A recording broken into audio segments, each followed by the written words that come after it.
Good morning, everyone. We welcome you to our Bible study this morning. It is Saturday, May 12th, 2018. We are recording from the Plainfield Christian Science Church Independent, Plainfield, New Jersey, the United States of America. And this morning, our moderator is Dale from Virginia. Thank you. We'll start this morning with a quote from Miscellany by Mary Baker Eddy. Quote, with the reading of her textbook, Science and Health with Key to the Scriptures, Mrs. Eddy insisted that her students make every day a prayerful study of the Bible and obtain the spiritual understanding of its promises. Upon this, she founded the future of her church. And 26 years later, the following appeared in the Methodist Review. Quote, Mrs. Eddy, in her insistence upon the constant daily reading of the Bible and her other writings, has given to her disciples a means of spiritual development which will certainly build such truth as they do gain into the marrow of their characters. The scorn of the gross and sensual and the subordination of merely material to spiritual values, together with the discouragement of care and worry, are all forces that make for righteousness. And they are burned indelibly upon the mind of the neophyte every day through its reading. The intellects of these people are not drugged by scandal, drowned in frivolity, or paralyzed by sentimental fiction. They feed the higher nature through the mind. And I am bound, as an observer of them, to say, in all fairness, that the result is already manifest in their faces, their conversation, and their bearing, both in public and private. End quote. Thank you.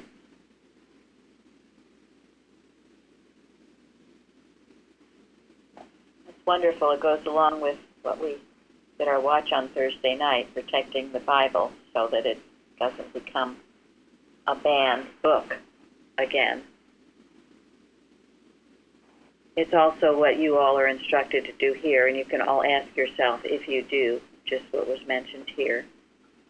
For every day, a prayerful study of the Bible and the spiritual understanding of its promises.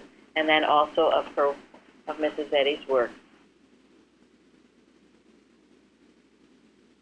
We can say reading the lesson doesn't count.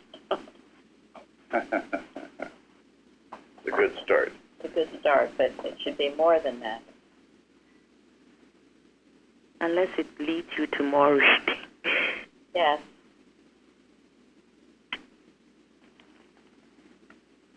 Well, I get a better understanding of the Bible lessons when I go to the Bible and Mrs. Eddy's writings and read around what this section is. It just means so much more to me when I study that way. So sometimes the Bible lesson does bring me right to the Bible itself and to Science and Health. Thank you. That's absolutely right. And that is why, for a long time, we did not use full text. We used the books. You have the books in your hand. That way, it's easier to read around it. Yeah. It's a lot more fun, too, because you can kind of put your mind to see, what was going on then, and it just opens everything up. I find it really fascinating. I really enjoy reading the Bible, and it's so inspiring. Also, just even if you're going through a little problem, just to know it's there in all that the different people, what they've gone through, and just turning to God was the answer. It just gives a feeling of comfort, at least for me. Beautiful. Well, that's how it's supposed to be. Absolutely. And that's why it's there. Anyone else on this? I loved how they referenced that what she was teaching was feeding the higher nature. Yes. Absolutely, yes. And our higher nature needs to be fed. rather than be drugged by scandal and drowned in frivolity. Right. Or paralyzed by sentimental fiction. But also, it's an open acknowledgement that we all have this higher mentality, if we would but acknowledge it and feed it and allow it to be nurtured. The whole idea that this came from apparently an independent source was pretty inspiring too.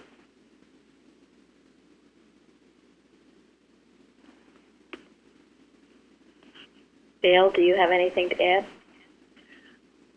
Well, I thought this really spoke to what we read in the lesson this week, that, you know, mortals must put off mortality and reach to spirituality and finding the spiritual message in the Bible.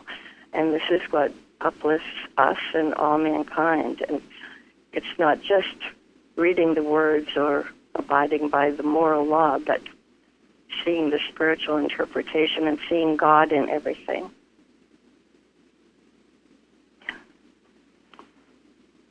Yeah, and this is how we are putting away our beliefs of mortality for immortality by the time we spend, as Jim said in his testimony, to make sure you're tithing your time, 2 hours and 24 minutes. This is how you put on the new man, isn't it? It's kind of hard to put off the old man until you have a new man to put on, right? Yeah, you'll bare naked. We leave a void there. Yeah, big void. Yeah, an empty vessel gets filled up even worse. So then you just spend all day saying, what would Jesus do, but not really having any idea what he actually would do. Right. Good point.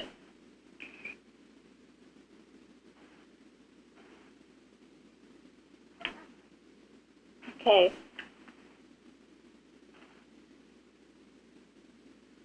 Anyone else? Otherwise, we should move on.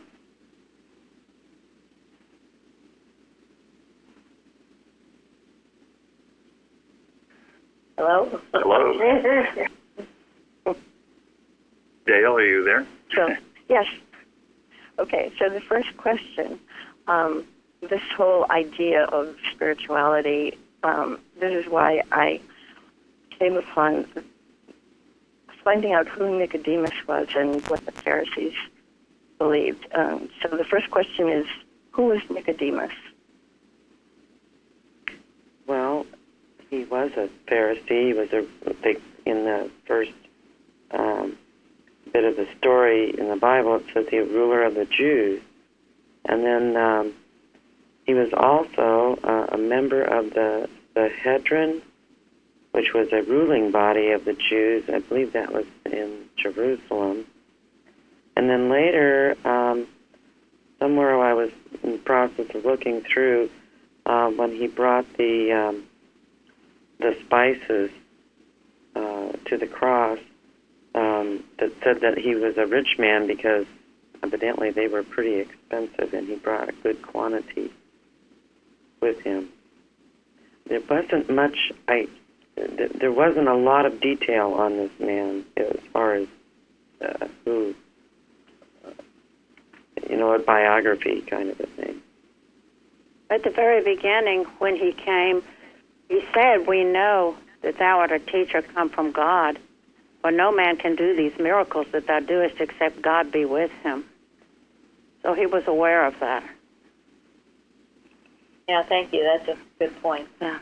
Point. I also think he was a very smart man, because what he didn't understand, instead of joining all the opposition, at least he went to seek understanding. And I think it's what Solomon advises we should all seek. Instead of being in our corners making judgments, at least he sought understanding. I think that was smart of him. Wisdom. Thank you. Very good. He didn't follow that peer pressure. Although it was enough for him to go at night, I guess. Yeah. Well, even that, you don't know, might be a wise decision. Why, dare them? Right. No, you're right. It shows some humility on his part. And I read he advised the Pharisees and chief priests to investigate and hear before making a judgment concerning Jesus, not make a snap decision.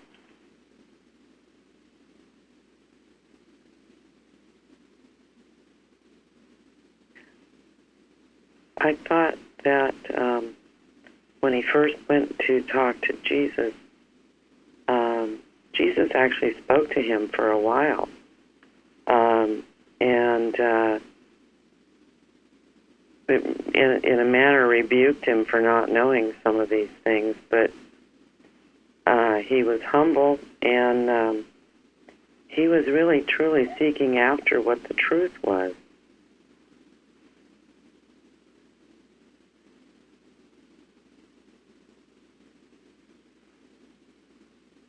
So he was wealthy, well-educated, but he had a spiritual sense, didn't he? Mm-hmm. Yes. Yeah. He felt something there needed to pursue. Yeah.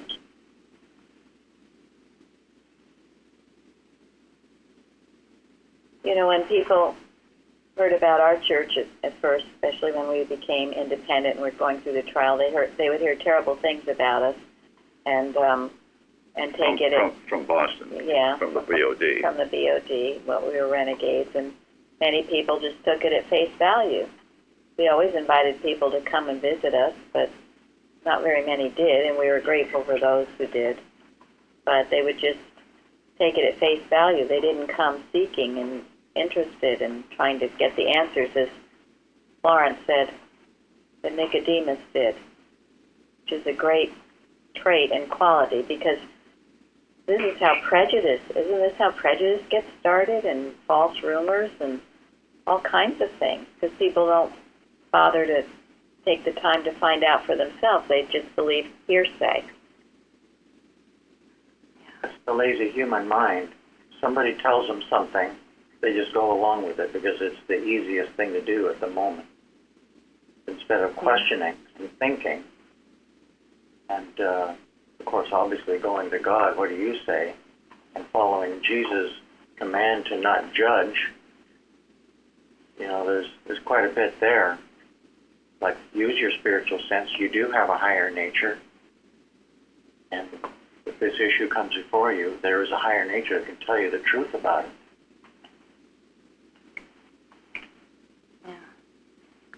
I think, it's, of course, probably just to keep us in the mortal dream, so we can just see with our eyes, hear with our ears, and all the other senses, the false senses, and keep us in the wrong view of things, including ourselves. So, very, very true.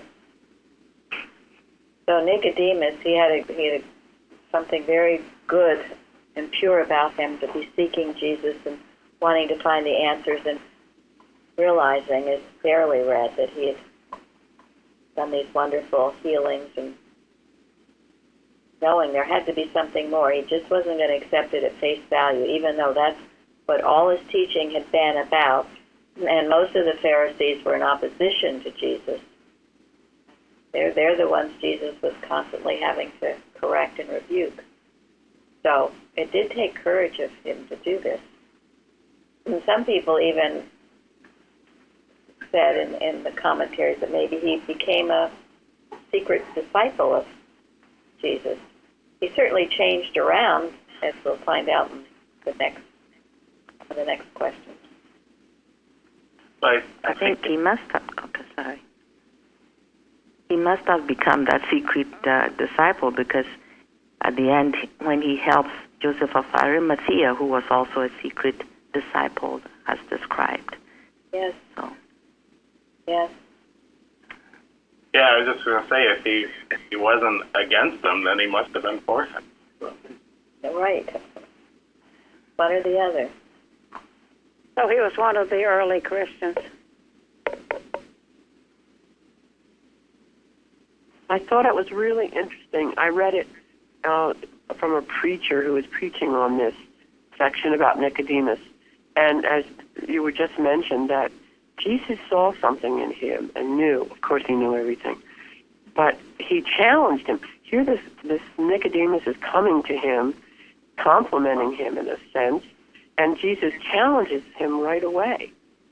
I think that was such an interesting thing to do. Yes. And what did he challenge him with? Yeah, and how did he challenge him? Was saying you had to be born again by spirit and water. Mm-hmm. But he also said you are, so-called big deal here, and you don't understand. That was just interesting. Yes. Yeah, he was challenging his lack of spiritual understanding. Mm-hmm. He didn't rebuke him the same way he rebuked a lot of other Pharisees, though.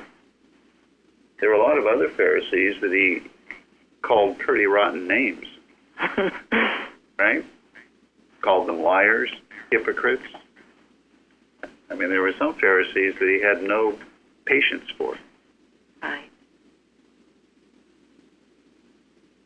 So maybe he saw that desire, his desire, and of course the humility, that brought him, at least he came, wanting, so.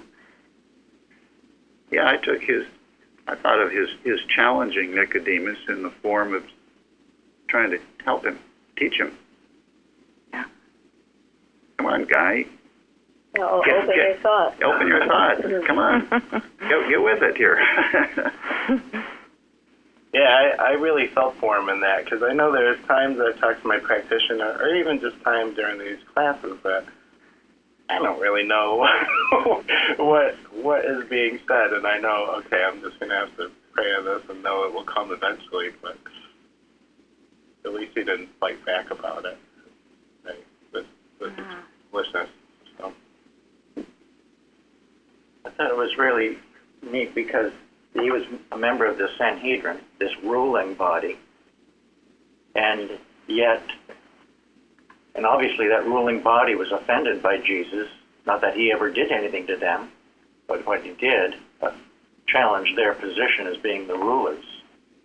But this guy Nicodemus had the good sense to say, hey, there's really something here. So when he comes and Jesus tells him to be born again, he knew where he came from, obviously. But he also didn't try to defend himself, that is Jesus, because he knew that this ruling body was out to get him. Because chapter 7 started out that he was not going to walk in Jewry anymore because they sought to kill him. But he obviously read them what was going on there with Nicodemus and gave him a chance. Gave him an instruction to be born again. And I thought, my gosh, this is divine love in action. I thought it was quite amazing. Well, one of the things I read in a commentary reminded me of the way the practitioners at Plainfield work, and it's this is a quote from there, and he's comparing Nicodemus and the man that came to Jesus that called Jesus good master, and how Jesus addressed their thought. And the quote was, "But they needed to abandon some dangerous prepositions about their state before God, before they were able to understand any further truth." End quote. And I feel like that's really what you have to do for the healing, is challenge some of your preconceived ideas and your wrong beliefs before you even are able to understand anything more. Very good. Thank you. Very true. True. Yeah, Mrs. Eddy tells us what is required is a change of base, doesn't she? Yes. That's the change of base that is required. And the feather bed must be stirred, and most people don't care for it. Some people exit immediately when they're challenged in that way. But thank God for those who don't.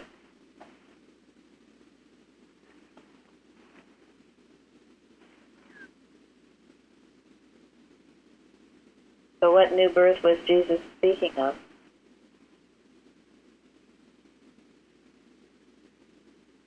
The birth of the Spirit. Yes. And what does that mean?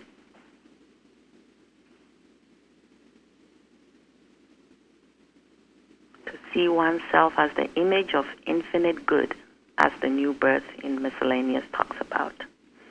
Thank you. Thank you. You can read You it. understand it. Yeah, you've got to have a new way of looking at yourself, at recognizing who and what you are as a spiritual being, not as the mortal that your mother gave birth to. And a lot of people might actually believe about you. And you might at times believe about yourself.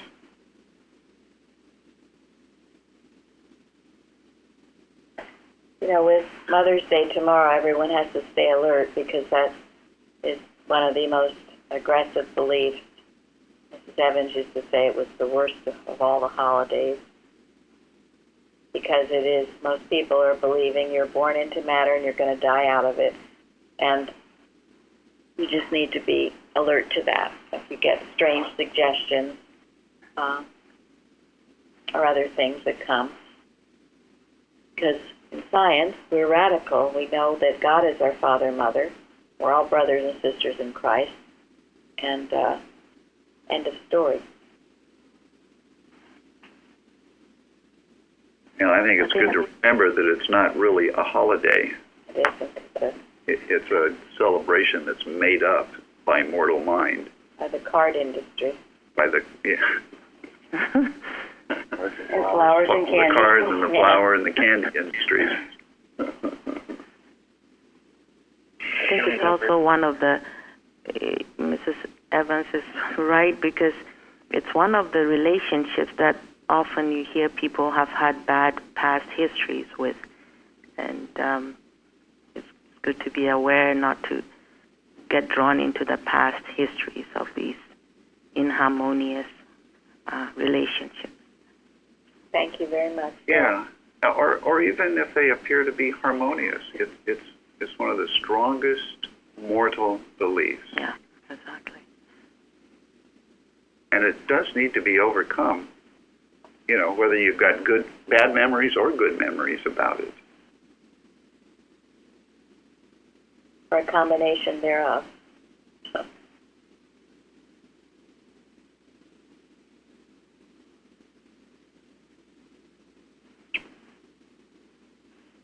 So, and Mrs. Eddy says that when you enter Christian Science, you've entered your new birth.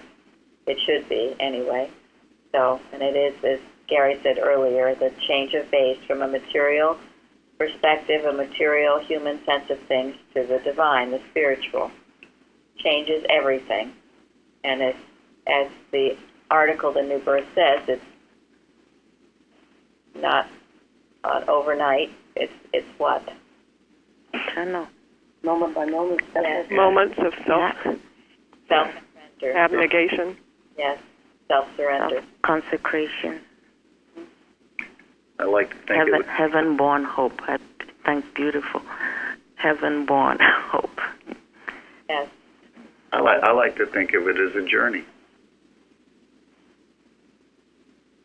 as a great journey, exciting journey, filled with challenges and opportunities to triumph. And hope instead of despair, which my previous journey was. Well, that's because it's filled with hope. Exactly. Heaven-born hope is Florence saying. Yeah. Anyone else on this? I wanted to say that I love what Jesus said, that it's like the wind. You don't see it, but you get to feel it, and you can feel God. That's wonderful, yes. Yeah. And the idea of water was the cleansing and the purifying of the water.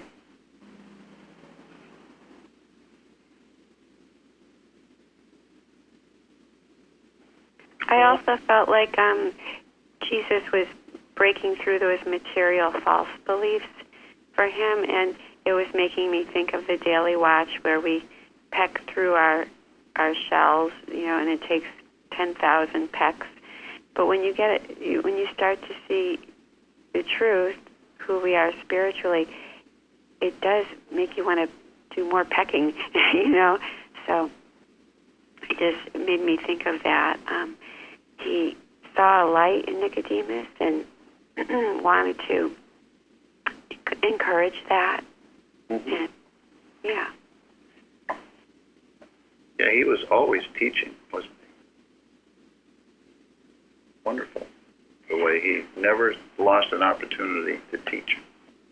And I'm sure he appreciated it. It's like in a classroom when a teacher's talking and everyone just accepts everything that he says, but maybe doesn't understand a word that he's saying. But then you have one student or a few students who ask questions, who want to know more, who want to really understand. That's an important characteristic. And Nicodemus was like that. If he didn't get it, he asked again. And it wasn't in a rude way. It was in a sincere, respectful way. It wasn't just slamming Jesus down, as some did, but it was because he truly wanted to know. And that's how we should all come to the fount, truly wanting to know with humility and being willing to ask questions, even if you feel like you might sound stupid. If you need to know, you need to know, right? Yeah, absolutely. There's no such thing as a stupid question. That's right. There are stupid answers. But there are no stupid questions. I like the way Nicodemus said, but how can that be? Like it was just too good to be true almost, Well, it showed his materialism, that he didn't see the spiritual message of what Jesus was saying. And that was what Jesus was addressing. Yeah. There was no condemnation for Nicodemus. At least he got it out and started on the journey instead of just walking away and ending it all. Kept going. That's it. And also Nicodemus was ready to listen, even though he didn't understand.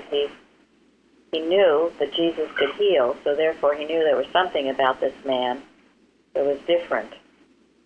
And when you approach this truth, and sometimes calling a practitioner, you've got to have that humility.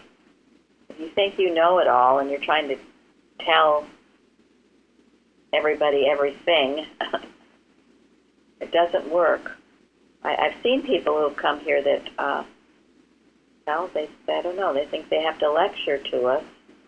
No one has to lecture to anyone. Tread carefully and lightly.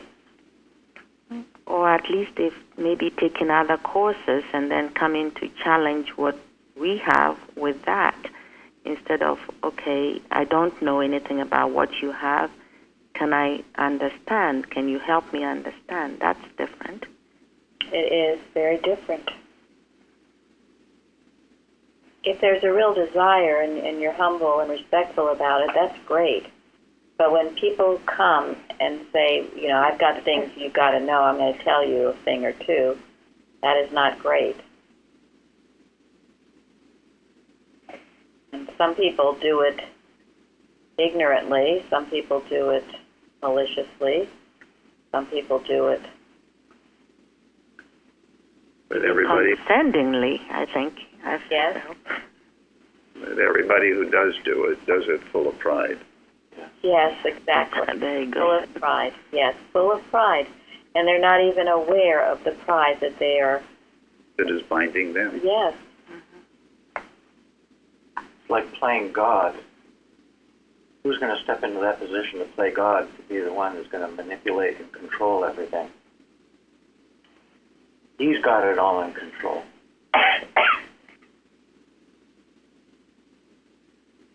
So any good lessons from this story?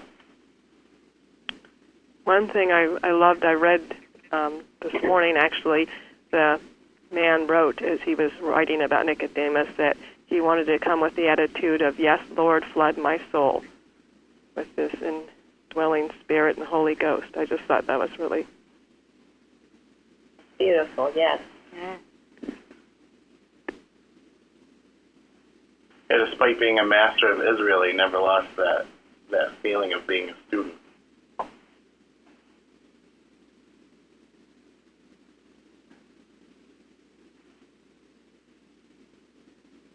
So there was a lot of hope for the guy.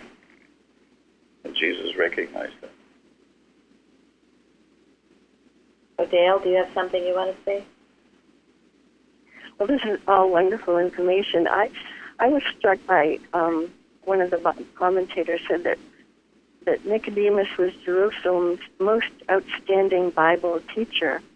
He knew about God, but he didn't know God. And I thought that was kind of strange. And then I read about the Pharisees, that they originated in the 3rd century BC, in days preceding the Maccabean Wars, when under Greek domination and the Greek effort to Hellenize the Jews, there was a strong tendency among the Jews to accept Greek culture with its pagan religious customs. And the emphasis of the teaching of the Pharisees was, for the most part, moral rather than theological. And also, Matthew Henry said the Pharisees placed their religion in external purity and external performances, and it would be a mighty change indeed with them, no less than a new birth to become spiritual. And on the other hand, many a plain, honest, unlearned disciple of Christ, by meditation, experience, prayers, and especially obedience, attains to a more clear, sound, and useful knowledge of the Word of God than some great scholars with all their wit and learning. Interesting. There goes the pride again. Right. Yes, there it goes. And I think that's very interesting that they know about God, but they don't know God. Because I hear that so many times, and I hear it from so-called Christian scientists too. They know about it. They can quote. They've been class taught. They have a whole list of everything they've studied over the years, but they do not know God. And that's a very, very sad state of affairs. And it's one that's partly why we exist. Our God must be real. We need to know Him. The only way you know Him is to obey the precepts, what Arthens wrote about in the forum, doing it, not just reading about it. And that's what Christianity is all about. Says Eddie says that the beauty of, and this is not a quote, but paraphrase, the beauty of Christianity is in its works, not the words. It's in the demonstration of understanding the truth that is God, rather than talking about it. And it's a great danger. You know, you can go to divinity school, you can have all these courses, you can know so much book learning, but then you do not really know God. Use it or lose it. That's true. Use it or lose it.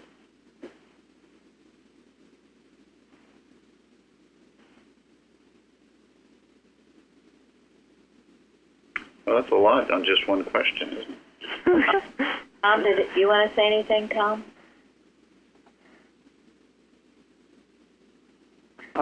No, at this point. Okay. Okay, well,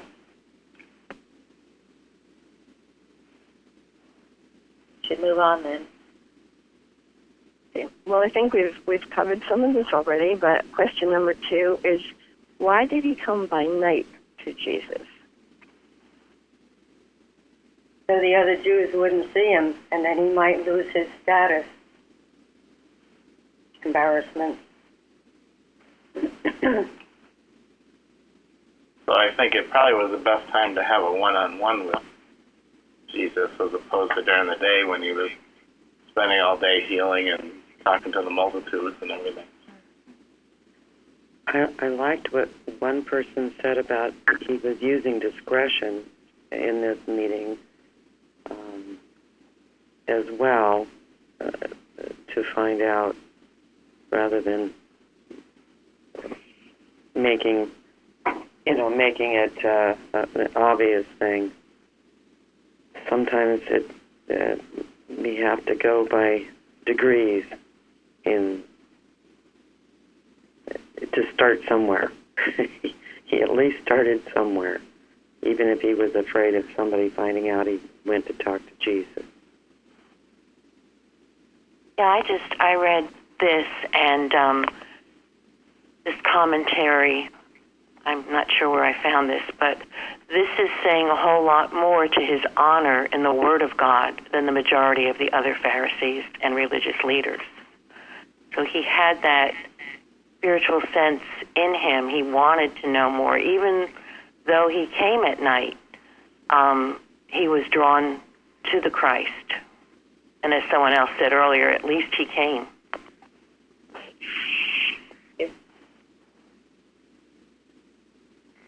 Yeah, he was part of a group that many members didn't really endorse or appreciate what Jesus was doing, and who were threatened by him. I mean, clearly, many of the Pharisees were threatened by Jesus. So he was part of a group where there was a lot of strong feelings against Jesus.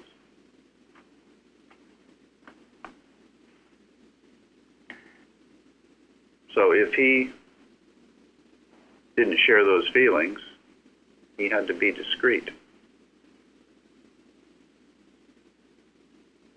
And in a way, he was emerging gently from his, from his current position and status and way of thinking,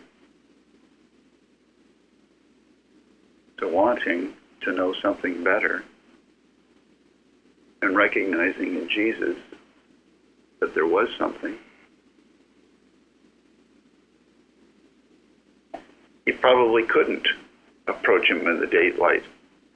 Probably would have been impossible. I think he There would have been a wisdom. crowd around Jesus at all times, pretty much during the day. Yeah, I look at it as a protection in a way. Yeah, and if you're doing something contrary to most of the people around, why say, hey, here I'm going, like that? You just use wisdom, I think. Discretion, like it says.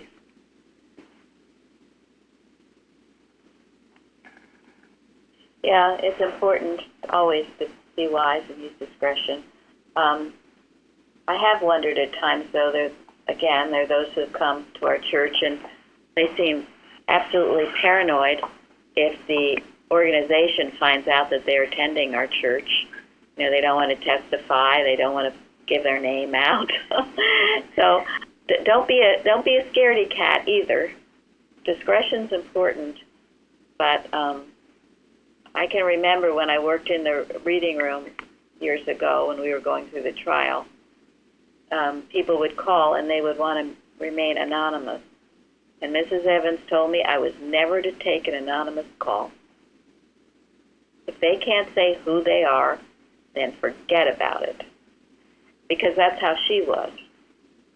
So, just something. In a way, that's going against God's nature. I mean, taking a stand is so important. It is. Nicodemus did. I mean, yes, when they were all, he said, or even in the middle, he said, wait a second, let's give this man a chance. He wasn't afraid to say it, which means to me that at this time he did use discretion. That's right. Humility. Eventually he came around and he did speak up. So I'm just throwing this in here because it's something to think about. I never think it's a good idea to be afraid of this, afraid of malpractice. Yes, wisdom, yes, and if God is directing, you do whatever you feel is wise to do. But, Well, at least Nicodemus didn't wear a mask. no, he didn't wear a mask. And we know his name. We know his name. We didn't know that other guy that called Jesus the Good Master. We didn't know his name. Yeah, that's true. He didn't come anonymously. He gave his name. He came at night. He just came at night. Yeah, and there were many good reasons as to why he did that. There was also a Jewish practice that I came across of going to talk to different rabbis with each other in the night, and that it was actually considered a very recommended practice. So the point that I'm trying to make is that he may not have been totally hidden, because if it was a practice already going on. So, I mean, I think it was wisdom, but there might have been others walking around. So Probably so. Sure. It definitely took courage to do it. How do we know he wasn't guided by God to do that? Well, ultimately, that's always the answer. yes. To me, darkness represents or symbolizes mortal mindedness. And so many of us, when we start out, it's like the first degree of mortal mind, and it's a dark place. But then we see the light, and we are drawn into the light, and then we become more open to that. But I feel like the beginning might be just a symbol of the darkness where we are mentally. That's very good. Yeah. That's true, and important to come out of the darkness into the light, not to remain hiding. Yeah. But to come out into the light. It's certainly understandable, and perhaps to start out that way, but to stay that way is something else.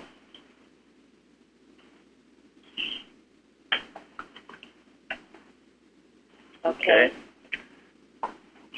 Any other thoughts on night versus day?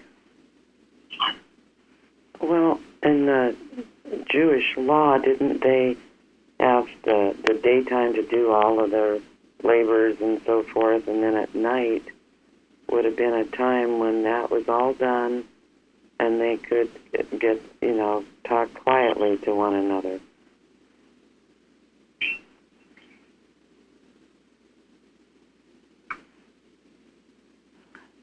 Sure.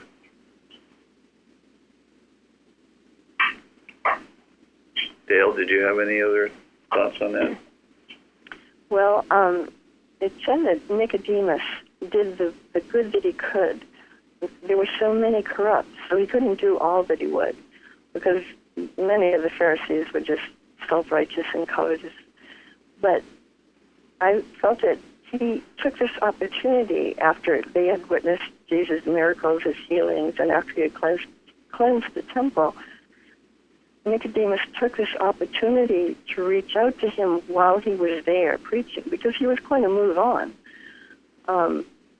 And Nicodemus had a lot of questions about his saving his soul and his salvation, and Jesus, pointed him to the Spirit, told him that, there can't be any change unless there's a change of the Spirit. So Nicodemus was looking for the truth, and he was reaching out to it.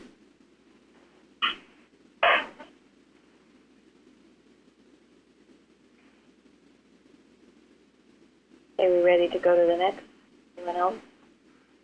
Okay, well, question 3 kind of covers how did Nicodemus change from his first visit with Jesus?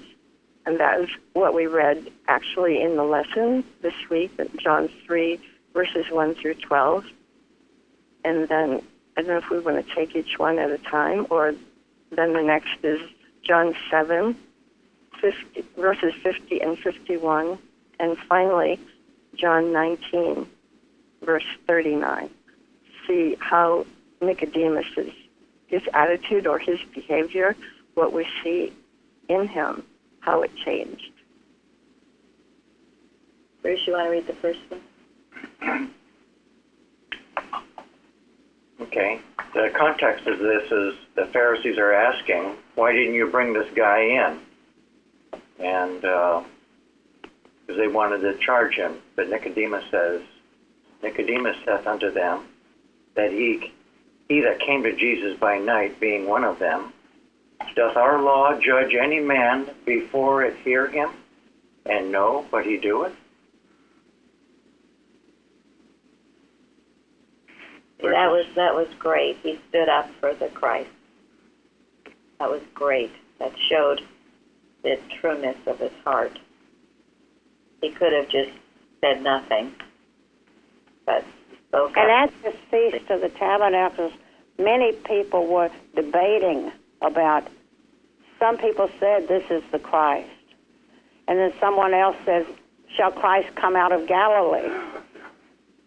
And, you know, there was a division among the people. Yeah, and what was the division?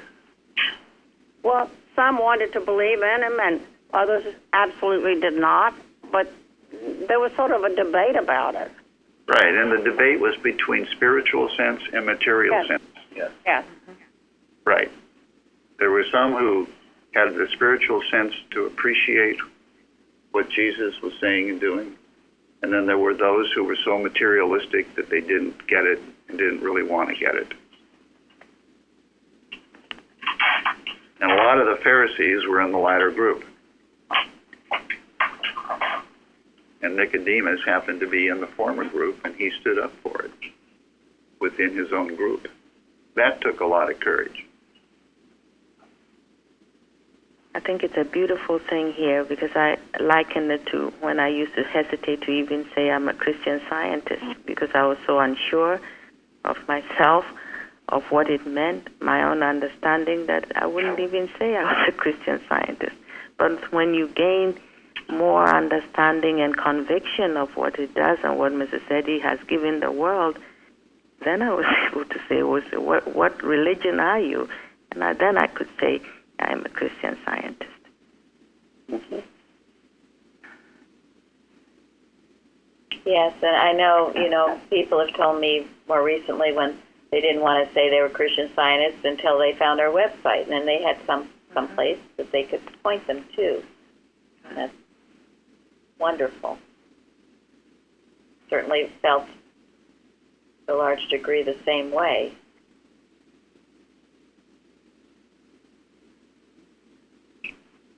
So, but it shows something very wonderful about Nicodemus. You know, even Peter denied Christ 3 times, didn't he? Yes. It was very courageous in that time to speak out in behalf of him.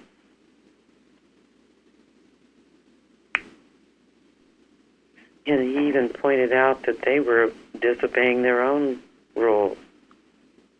Yes. Yeah, I like that.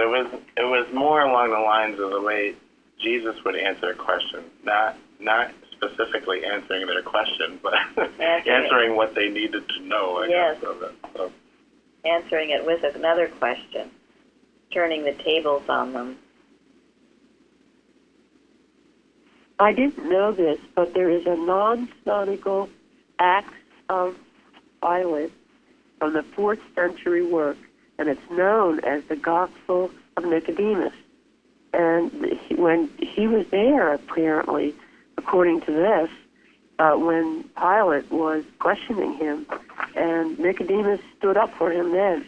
I didn't know anything about this. I don't know how to find it even yet. I thought it was interesting. Really? Where did you hear about this?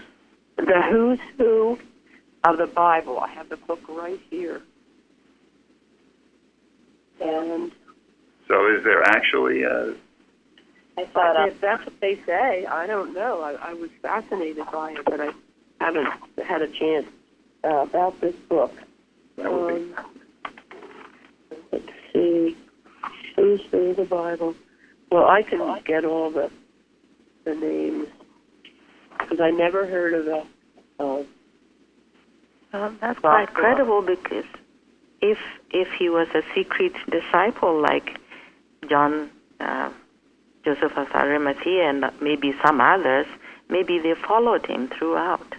Yeah, and if he wrote something down, that would be really interesting. Yeah, it is on the internet. I did see it. The one I saw questioned whether it was valid, but they always do that. But Well, maybe he's only a secret disciple because they hid it and it wasn't authorized. exactly. Right. It was unauthorized literature. There's a lot of these gospels that were unauthorized literature. Yeah, Gospel of Darkness, the Gospel of all the others. Mary. Right. Apparently there were many. Yeah.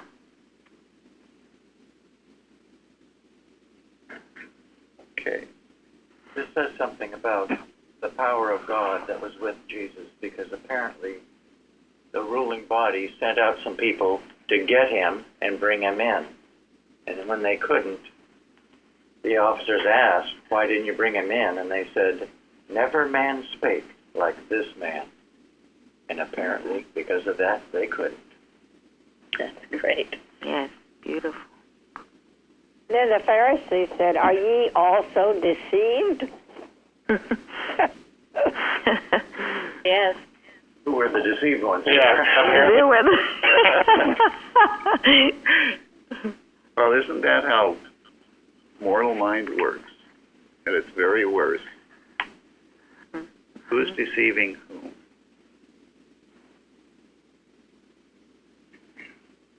I mean, you think of the propaganda that we're bombarded with every day. Making right-thinking people look like they're deceived. Doesn't happen today, does it?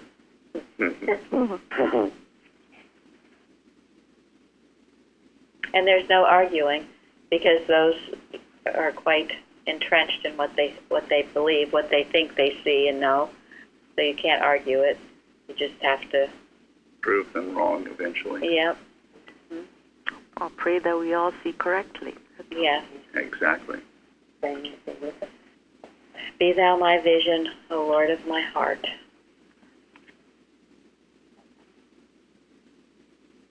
It's an awakening process out of the human sense of things to the divine. That's, again, the new birth. Okay, the next one, Bruce.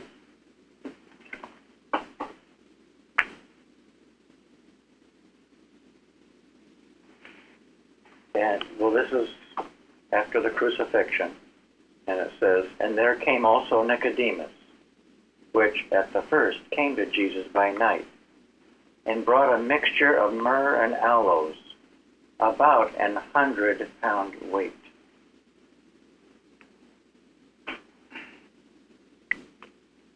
I thought it was amazing that he did this. Because I thought it was a beautiful thing that he gave a place for Jesus to be in a very quiet and just such loving and tenderness that they were caring for his needs in that time, and they put him in that quiet, cared-for location, and then he did this right in the middle of the most hot time. And what courage that took. Well, he had to be deeply, deeply moved by his experience with Jesus, and then confronting his own Pharisees. And then to see Jesus crucified for absolutely no good reason. He had to feel the evil at work. I think he was loving what Christ Jesus stood for.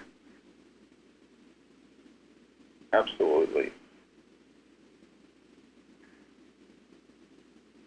It mentions Joseph of Arimathea was a disciple of Jesus, but secretly for fear of the Jews. Yes. I like this question because there's a citation in Science and Health that says progress is born of experience. And with these 3 citations in John, you can see the progress that Nicodemus is making throughout this time, from being in secret and defending the to Christ, well, he still wasn't revealing that he was a disciple, but he was truly defending him. And then to be at the cross at a really hot time. Yes. Yeah. So it showed great courage, great understanding. Certainly showed, for the next question, he totally changed from his perhaps doubt to be quite a disciple of the Christ. Couldn't have done that if he weren't. Yeah, this was the time when all the apostles fled. And the account that I read contrasts Peter with Nicodemus, and it mentions how Peter started out, really fast with his race for spirit, and then he bit the dust, is what the term said. And then Nicodemus was timid and started out slowly, one step at a time, and then he picked up strength. And this is, what he did, how he showed his respect to Jesus. Good, that's a very good point. The story of the tortoise and the hare, and the tortoise that wins the race, slow but sure. And of course, Peter came around and became a wonderful disciple. But he did. But they took different paths. Yes. But they all came to a good. They all came to a good spot. Nicodemus eventually saw the Spirit. He eventually recognized. He was pursuing truth, wasn't he? He wanted to know what was true.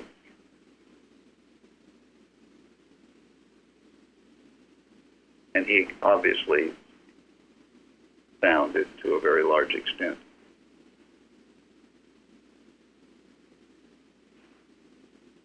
I read that Nicodemus was deprived of office and banished from Jerusalem by hostile Jews, and then baptized by Peter and John. And I believe it was on Biblos. I'm not exactly sure which commentary. And they have writings of a Nicodemus around that time that lost everything after this, too, all as well. Which they feel might have been because he finally took this stand. He couldn't care, I'm sure. He had gained what is most important. Yes. And loss is gain. Not quite as dramatic as the conversion of Saul to Paul, but similar. Yeah. And who knows how many others saw the light and followed, whether secretly or openly.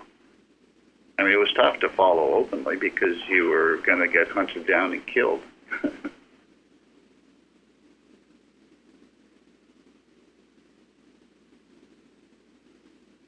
That's a very beautiful story.